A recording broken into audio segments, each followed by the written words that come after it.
ברוכים הבאים לפודקאסט של שיווק למטפלים, הקליניקה מעשית לגדילה עסקית, והיום זה הפינה האהובה עליי, כי היום אנחנו מארחים מטפלים נפלאים בפודקאסט שלנו, ותמיד מדברים על הדרך, זה תמיד מרגש אותי מחדש, מה הביא אותם לטפל, מה עזר להם להגיע לאן שהם היום, ואיך בוחרים דרך שהיא כל כך מפיצת אור ונותנת, ולפעמים מאוד מאתגרת. אז היום איתי סיגל, סיגל יקרה, מה שלומך? בסדר, תודה. כיף שאת פה. סיגל מביאה את האופי נחוש במיוחד, ובאמת מראה על איזה דרך צריך לעבור בתור מטפל או מטפלת. ואני רוצה שתציגי את עצמך קצת לחבר'ה, אנחנו נדבר על הדרך שלך, נדבר על האני מאמין, נראה קצת מה את מביאה מאצלך, ונשמע כמה דברים מרגשים, אני מבטיח. יאללה, אז מי אני? וואו. אמ, קודם כל אני אתחיל בזה שאני אימא לשלושה ילדים נפלאים. מאמן. אז זה כבר ככה, רגע לשים משהו אישי. הדרך שלי. למדתי כמה זמן פסיכותרפיה. את בתחום? כאילו כמה זמן את כבר בעולם? 6 שנים אני ככה לומדת. אוקיי. אמ, מה גיל מוביל 40. בן אדם ללמוד את זה בגיל יחסית בוגר? השינוי שלי התחיל, אני חושבת, בגיל 45, שעד אוקיי. אז הייתי נשואה, אימא לשלושה ילדים, שעדיין אני אימא שלהם. עבודה, 27 שנה עבדתי בדואר ישראל. וואו. אה, ואז אתה מרגיש שמשהו חסר לך בחיים. אתה פועל, פועל, פועל, פועל, עושה, עושה, עושה, עושה, אבל מה שבפנים מאוד מאוד ריק, מאוד, כאילו כלפי חוץ הכל נראה מושלם, כל אחד רוצה להיות שם, אבל בפנים משהו חסר. ואז התגרשתי בגיל 45, וחיפשתי את עצמי, מי אני, לא כאימא, לא כאישה של, לא כעובדת של, מי אני כסיגל. וזה התחיל מסע של 6 שנים בעצם. אני חייב לשאול, אבל את אמרת 27 שנים עבדת בדואר. כמה זמן את יכולה להגיד שסחבת את התחושות האלה של חסר משהו? זה חודשים או את אומרת שנים סחבתי את זה? שנים, שנים, שנים. תמיד אמרתי, אוקיי, צריך לגדל ילדים, צריך Mm, לפרנס, צריך... זו עבודה נורא נורא מסודרת, אבל להגיד שמיציתי את עצמי שם, שיכולתי להביא את מה שהיה לי להביא, שלא.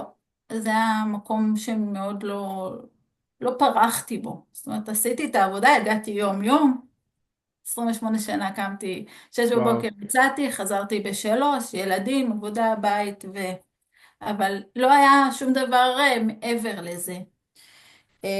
וכשהתגרשתי, רגע זה הייתה איזושהי סתירה לחיים, שאתה אומר, אוקיי, לגמרי. משהו פה קרה. ואז אתה מסתכל על העבודה ועל הילדים, ואתה אומר, נתתי לילדים שלי כל כך הרבה, ואיפה אני בתוך כל הדבר הזה? והתחלתי לחפש. והתחלתי לחפש בכלל מה אני רוצה לעשות בחיים. מהמם. תמיד היה לי גישה לאנשים, תמיד הייתי עם הילדים, זה פעילות בבתי ספר, ותמיד היה לי גישה לילדים, וחשבתי כל הזמן, ציירתי המון שנים, וחשבתי רגע אולי ללכת משהו לאומנויות, לשלב את פני הדברים ביחד. והגעתי לאיזשהו בית ספר, ששם הרגשתי שזה עדיין לא מדויק לי, למדתי שנתיים, ואחרי שנתיים עזבתי, ואז הלכתי ללמוד NLP וסיימתי, ומשם אמרתי, אוקיי, חסר לי עומק. למי שלא התחלתי מכיר NLP, מה זה? סליחה, איך את מסבירה שיל- NLP? שינוי חשיבתי, שאני חושבת שהוא עזר לי המון, זאת אומרת, גם בחשיבה שלי על דברים, איך צריך להתנהל בתוך הבית, זה שינויים מאוד מאוד מהירים שאתה עושה, מאוד ממוקדים, ובתקופה שינוי הזאת את כבר לא עמדות. עובדת ואת רק לומדת? זה אני התקופה? עדיין עובדת, עדיין עובדת, עובדת, וואו.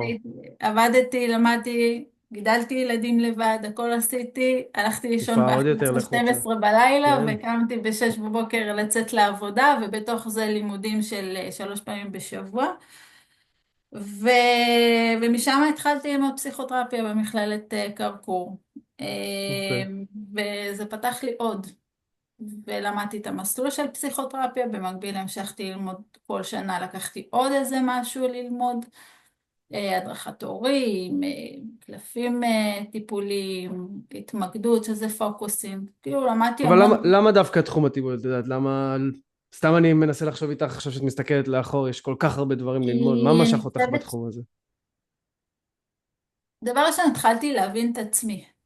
ואני אוקיי. חושבת שתמיד זה היה איזה משהו שאהבתי. תמיד היה את השיחות האלה שאנשים היו מדברים איתי, ואתה Mm, יודע, זה היה אבל כזה, אוקיי, שיחות בין חברות, שיחות בין אנשים. תמיד הייתי המקום הזה של עוטף ונמצא mm, שם. וכנראה שמתחת זה איפה שהיה קיים בי כל הזמן. וכשאני התחלתי לעשות שינויים עם עצמי, ואני התחלתי להיפתח, הייתי בן אדם מאוד מאוד סגור, זאת אומרת, אנשים לא ידעו מה קורה, זאת אומרת, בפנים היה אה, המון רעש, ובחוץ היה המון חיוכים, ו, ולא העזתי להגיד קשה, לא טוב, אני לבד, אין דבר כזה, ופתאום הבנתי שאפשר אחרת, ואני התחלתי את הטיפול שלי לפני 4 שנים, כשהתחלתי ללמוד. זאת אומרת, להגיד, באותה תקופה שהיית במחשבות של אין פה מספיק, אין לי מספיק, עלה לך לראש ללכת לטיפול או להיעזר, או שזה דברים בחיים לא חשבתי, כאילו, מה זה טיפול, כאילו, בוא. צריך לשבת מול בן אדם ולספר לו את סיפור חיי, ואני בן אדם הכי סגור, גם אני אשב ואני אדבר איתו, ממש לא. ואז התחלתי ללמוד, ודרך הלימודים אמרו לי, גברת, את לא יכולה ללמוד אם את לא מטפלת בעצמך. ואני זוכרת את המפגש הראשון שהתיישבתי מול המטפלת שלי כמטופלת, ואמרתי לה, אוקיי, בואי אני אלמד ממך, עזבי אותי עכשיו, דברי איתי על עומק. וכמובן שלאט לאט גיליתי שזה מקום מאוד מאוד בטוח, והתחלתי להבין את עצמי. למה הייתי סגורה? למה לא האמנתי בעצמי? למה אני יכולה לעשות דברים בצורה אחרת? והלימודים פתחו לי את מקום של ההיכרות שלי עם עצמי הכי טוב. ומה אני יכולה לעשות עבור אחרים? גם עצם זה שיכולתי לגעת בכאב שלי, היום אני יכולה לגעת בכאב של אחרים, כי אני באה מאותו מקום. אנחנו יושבים, Mm, אני יכולה להבין מה קורה לאותו בן אדם שנמצא מולי. אני לא אטומה, לא סגרתי את עצמי, להפך, זה שבכיתי שעות וידעתי להגיד, אוקיי, זה מה שעברתי בחיים, וזה לא הדבר הכי נורא. גם היום אני לא מסתכלת על זה כדבר נורא, זה דבר... עברנו. אוקיי, בוא נסתכל על זה, פתרנו, והמשכנו הלאה. גדלנו מאותם מקומות מאוד מאוד אולי נמוכים שהיו אז, אבל... וזה בעצם מה שאני מנסה לעשות היום עם אנשים, שזה בסדר, כולנו עוברים דברים בחיים, אז אבל... כ- א' כל זה סיפור מטורף, אני חושב שזה, את יודעת, אנחנו מדברים פה ב2 דקות ואת אומרת לי 27 שנים ולמדתי 6 שנים, וכאילו, את יודעת, אני אוהב לשמוע כי זה מצחיק אותי תמיד, איך כל כך הרבה זמן, לפעמים, את יודעת, עובר כהרף עין. מה פחות או יותר הכלים שלמדת בכל התקופה הזאת? אז אמרת פה NLP, שזה לשינוי חשיבתי, דיברת על באקדמית בקרקור, אז מה פחות או יותר הסל כלים שיצאת איתו היום, שאת מצוידת איתו בקליניקה? וואי, מלא. אמ, למדתי פסיכותרפיה, שזה מסלול בפני עצמו, ובתוך הפסיכותרפיה למדתי דמיון מודרך, הילינג, שיאצו 2 אני מטפלת מוסמכת בשיאצו, לא עוסקת בזה, אבל אני יכולה להבין את הגוף ואת איך שהוא נראה, פוקוסינג שזה התמקדות, שזה רגע לעשות חיבור בין הראש לגוף, מה קורה לי בגוף, רגע לנתק את המוח ולדבר על מה קורה לי באמת בפנים, איזה חלקים כואבים לי, למה זה כואב, לעשות רגע דיבור עם הגוף, שזה נשמע אולי קצת, אבל הדרכת הורים, שאני בתור אימא הייתי צריכה להבין את המתבגרת האחרונה שלי, והיה לי קושי שם, ואמרתי, אוקיי, בוא נלך ללמוד מה קורה שם בתוך אז למדתי הדרכת הורים כדי להבין את האנשים שמתקשים מול הילדים שלהם. והיום שאת בקליניקה יושבת מול מטופלים, מה את מרגישה שקורה שם אולי שאת לא קיבלת בתור מישהי שעברה טיפול? מה את מרגישה שאולי קצת מיוחד יותר? כי יש לך פה מלא כלים, את משלבת אותם אני בין יכולה הגוף. להתאים אותם. אני חושבת אוקיי. שכל בן אדם בא עם איזשהו משהו שמדבר אליו. לא לכל אחד מתאים רק שיחות. לא כל אחד Mm, יכול לבוא ולהיפתח. אני חושבת, ניתן את הדוגמה של קלפים, שאני נורא אוהבת לעבוד עם קלפים, שאנשים מאוד מאוד סגורים, נורא קשה להם לבוא ולהיפתח.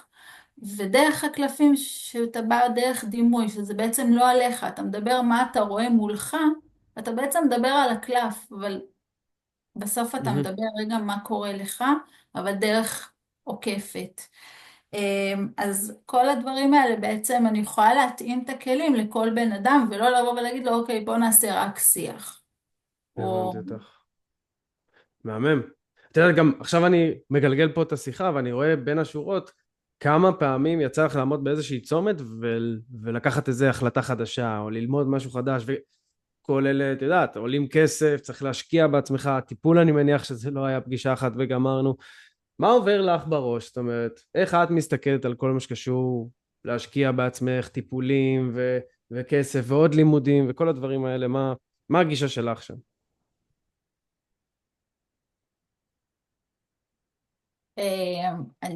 אני אוסיף ואומר שזה המון כסף, מהמם. ויותר מזה לקחתי סיכון הכי גדול בחיים שלי, זה שעזבתי את הדור אחרי 28 שנה בלי כלום. להגיד אם זה חכם או לא, אני לא יודעת, אבל אני יכולה להגיד לך שהיום אני ישנה טוב, היום אני מלאה, זאת אומרת, אין לי את הריקנות שהרגשתי לפני 15 כן. שנה, או במשך 15 שנה. אני קמה בבוקר ואני אומרת, היום אני הולכת לעשות משהו טוב. אמ, בכל מה שאני עושה, זאת אומרת, כל בוקר שאני קמה אני אומרת, וואי, היה שווה לקחת את הסיכון. נכון שהדרך היא לא פשוטה, היא קשה, אמ, וזה ממשיך לעלות כסף, אבל אני חושבת שבסוף בסוף כשאתה מסתכל על זה לטווח הארוך, בעוד שנתיים, שלוש, אני חושבת שזה היה שווה כל שקל שהשקעתי, ואני עדיין משקיעה בתוך הדבר הזה, ולראות בן אדם שיוצא מתוך הקליניקה והצלחתי לשנות בו משהו, מבחינתי עשיתי המון. מדהים. את יודעת, הרבה אנשים לא מדברים על זה, אנחנו מדברים על מה יקרה עוד שנתיים וצפונה, ואני לגמרי מתחבר לזה. את יודעת מה לא מדברים עליו? לא מדברים על מה המחיר שלא לשנות. זאת Mm. אומרת, אולי אותה סיגל שהייתה שם אחרי 27 שנה, שיכלה להמשיך באותה הדרך, נכון? זאת אומרת, יש אנשים שגם 30 ו-35 שנה עובדים כמו, במרכאות אני אומר, זומבים. אמ, אבל מה שאותי ככה תופס לפעמים זה שאנשים לא מסתכלים על מה זה עולה להם. נכון, הכסף לא יוצא מהכיס, אבל בריאותית אני חושבת, אני חושבת בדיוק. שבריאותית היו לי כאבי בטן ודלקות בגוף בלי סוף, שלא Mm, היה לי פתרון. לא, אף אחד כן. לא מצא למה, אבל זה דברים שאתה יודע, אתה סוחב על עצמך, הגוף מדבר. עכשיו, כשהגוף מתחיל לדבר ואתה לא מוצא פתרון, אתה יכול לעשות את כל הבדיקות, את כל הדברים, לשנות תזונה, לעשות ספורט, אבל הגוף, אין, כאבים. הייתי קמה עם כאבי בטן, ש... שפשוט כאילו הבטן שלי דיברה. זה היה ממש, וואו. זה היה כאבים של התפתלויות במשך שעות, ואז אתה אומר, רגע, משהו פה לא בסדר. ועזוב את זה שהייתי קמה לא מאושרת כל בוקר. שזה אני חושבת, כשאתה קם בבוקר ואתה לא מאושר, ואתה אומר, אוקיי, עוד יום, העוד יום הזה, זה לא אבל פשוט. אני מאתגר אותך, איך לוקחים צעד? עכשיו וואי, את חוזרת להיות סיגל של 27 שנה, עכשיו אולי מקשיבה לנו מישהי שהיא 20 שנה באיזה עבודה, איך לוקחים את הצעד? כי גם את אמרת, שלך זה לקח המון שנים, אני איך מקצרים התחלתי, את זה? אני התחלתי פשוט לחפש דרך האינטרנט כל מיני, אני לא יכולתי, אני שמעתי כל הזמן את המחשבות שלי. ו... אוקיי.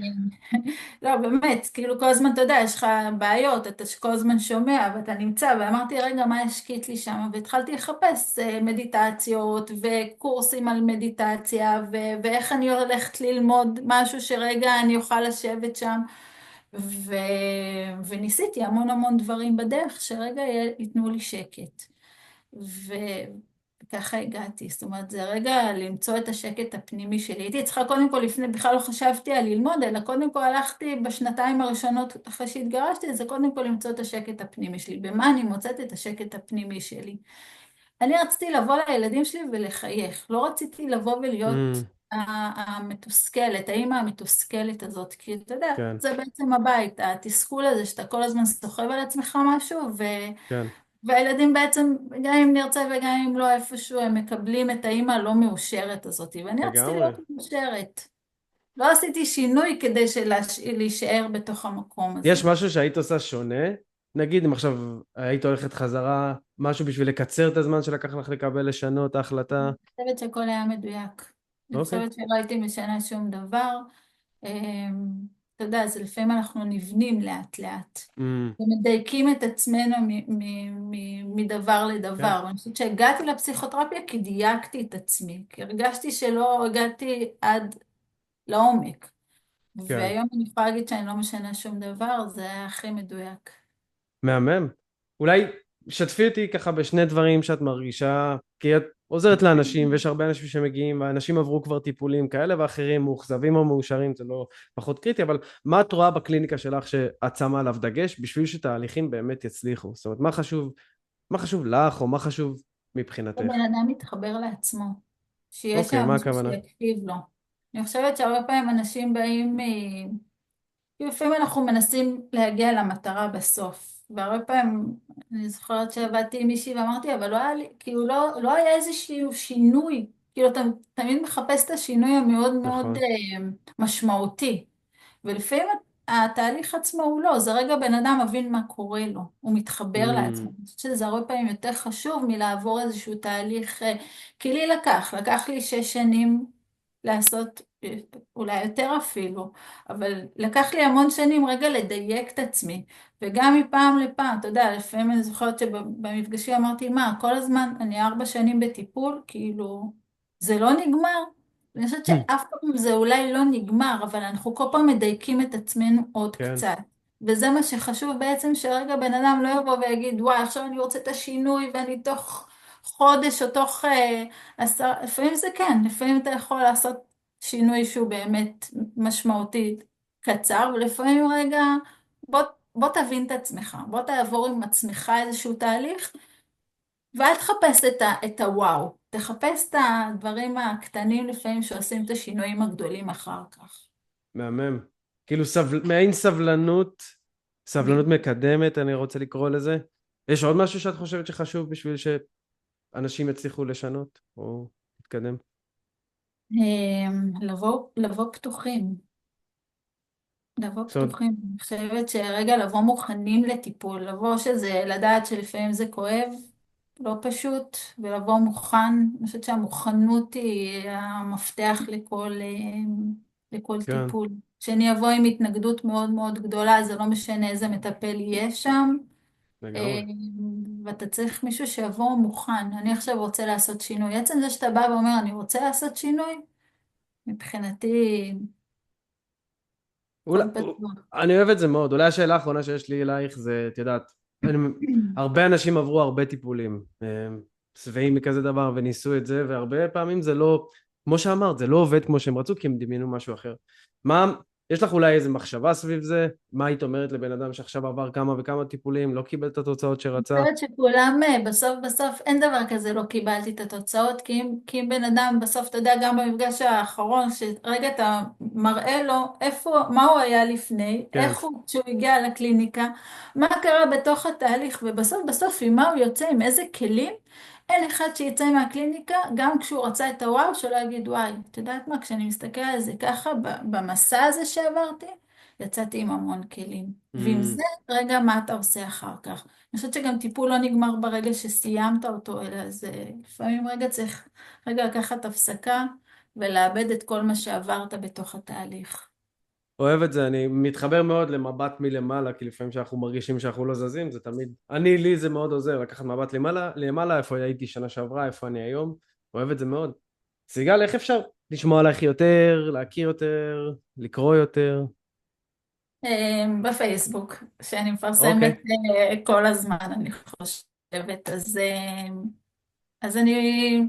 אז שם זה מקום מרכזי, אני חושבת, ובקבוצות. מאה פייסבוק זה אחוז. המקום המרכזי שאפשר לשמוע עליי, ובקבוצות. נוסיף את השם משתמש פה, שתוכלו לעקוב. סיגל, מעריך מאוד את הזמן, נהניתי בטירוף, סיפור מרגש, ואני בטוח שזה יעזור לכמה אנשים שישמעו את זה. תודה.